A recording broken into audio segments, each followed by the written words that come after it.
इस देश में सवाल पूछने की कीमत 50 करोड़ रुपए है। अंबेडकरवादी कंटेंट क्रिएटर मुकेश मोहन ने नितिन गडकरी और उनकी कंपनी सियान एग्रो इंडस्ट्रीज एंड इंफ्रास्ट्रक्चर का संबंध एक गौ मांस निर्यातक कंपनी के साथ संबंध को बताते हुए वीडियो बनाया। इस वीडियो का आधार द कारवा की एक रिपोर्ट थी, लेकिन इसके बावजूद मुकेश मोहन के खिलाफ एफआईआर दर्ज करवाया गया और 50 करोड़ का मानहानि नोटिस भेजा गया। केंद्रीय मंत्री नितिन गडकरी और मुकेश मोहन के बीच शुरू हुआ विवाद अब सिर्फ एक मानहानि नोटिस का मामला नहीं रह गया है।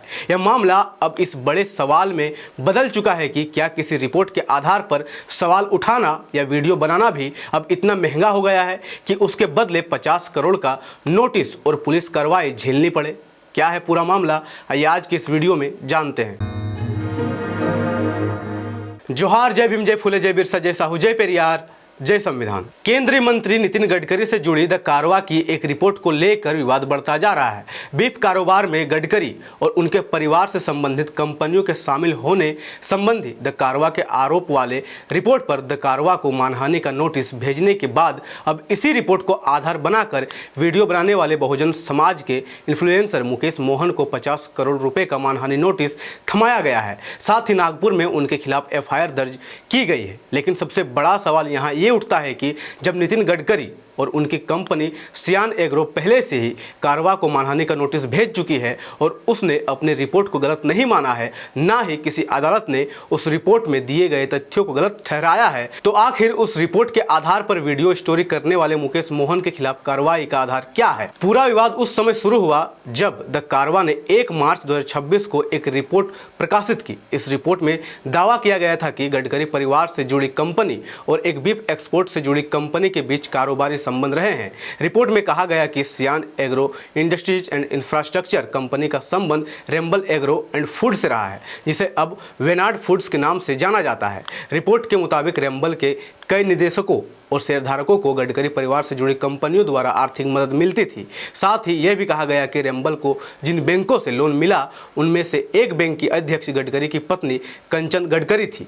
रिपोर्ट के मुताबिक रेम्बल एग्रो का सियान एग्रो इंडस्ट्रीज एंड इंफ्रास्ट्रक्चर के साथ गहरा संबंध है, जो नितिन गडकरी के व्यापारिक साम्राज्य की प्रमुख कंपनी है। सियान एग्रो के प्रबंध निदेशक नितिन गडकरी के बेटे निखिल गडकरी है। रेम्बल के कई शेयरधारकों और निदेशकों को गडकरी परिवार द्वारा समर्थित कंपनियों द्वारा वित्त पोषित किया गया था। रेम्बल को समृद्ध कोऑपरेटिव बैंक से भी बड़े लोन मिले, जिसकी अध्यक्ष नितिन गडकरी की पत्नी कंचन गडकरी है। रेम्बल के प्रबंध निदेशक महेश कुमार बालकृष्ण पिल्लई पहले सियान कैपिटल के निदेशक थे। मुकेश मोहन ने अपने वीडियो में इन्हीं तथ्यों को जनता के सामने रखा था। इसके परिणाम स्वरूप उन्हें एक कानूनी नोटिस भेजा गया है, जिसमें 50 करोड़ रुपए की हर्जाने की मांग की गई है और 24 घंटे के भीतर सभी प्लेटफॉर्मों से सामग्री हटाने का अल्टीमेटम दिया गया है।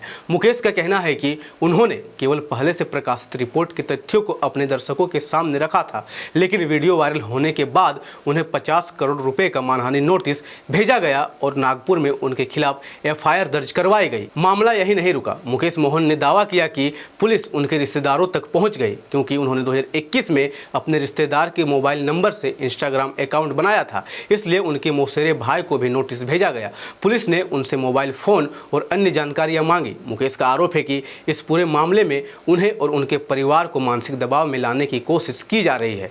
मुकेश मोहन ने एक और गंभीर आरोप लगाया है। उनका कहना है कि इससे पहले जब उन्होंने एथेनॉल प्रचार से जुड़ी कथित पीआर गतिविधियों पर सवाल उठाए थे, तब भी उन्हें दबाव का सामना करना पड़ा था। उनके मुताबिक उन्हें एथेनॉल के समर्थन में वीडियो बनाने के लिए पैसे का प्रस्ताव दिया गया था, लेकिन उन्होंने ऐसा करने के बजाय उस कथित ऑफर को सार्वजनिक कर दिया।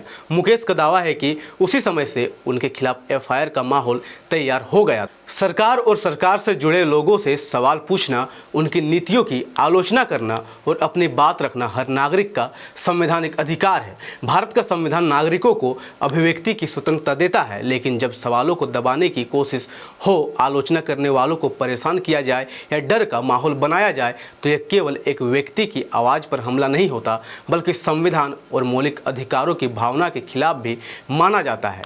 यह मामला केवल गडकरी और मुकेश मोहन के बीच का विवाद नहीं है। असली सवाल यह है कि अगर कोई व्यक्ति किसी प्रकाशित रिपोर्ट के आधार पर सवाल उठाता है तो क्या उस पर इतनी बड़ी कानूनी कार्रवाई उचित है, खासकर तब जब रिपोर्ट को अदालत ने अब तक गलत नहीं ठहराया है और रिपोर्ट प्रकाशित करने वाली संस्था भी अपने दावों पर कायम है। एक तरफ भारत का संविधान नागरिकों को अभिव्यक्ति की आज़ादी देता है और दूसरी तरफ जब किसी वीडियो, पोस्ट या आलोचना के जवाब में करोड़ों रुपए के नोटिस, एफआईआर और रिश्तेदारों तक पहुंचने वाली जांच होने लगे, तब यह डर पैदा होता है कि कहीं यह सिर्फ एक व्यक्ति को चुप कराने की कोशिश तो नहीं। इस पूरे विवाद ने एक बार फिर यह बहस तेज कर दी है कि लोकतंत्र में सवाल पूछना अधिकार है या जोखिम। इस वीडियो को शेयर कीजिए और अपनी राय नीचे कमेंट कीजिए। धन्यवाद।